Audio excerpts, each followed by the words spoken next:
বাড়িতে ব্রেড থাকলে মা সাধারণত ব্রেড আর অমলেটই বানিয়ে দেয়।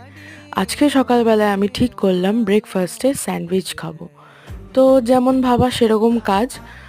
আমি স্যান্ডউইচ বানানোর জন্য ঘরে যা যা ছিল তাই দিয়েই বানিয়ে নিয়েছিলাম। তো প্রথমেই আলু আর ডিম সেদ্ধ করে নিয়েছিলাম একটা।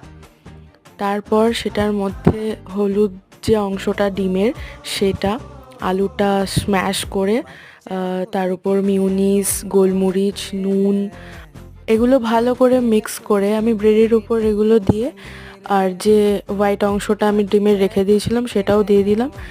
তারপর স্যান্ডউইচ গ্রিলে একটুখানি গ্রিল করে আমি ব্রেকফাস্টটা আমার রেডি করেছিলাম। তো খেতে বেশি সময় লাগে না যতটা তৈরি করতে লাগে।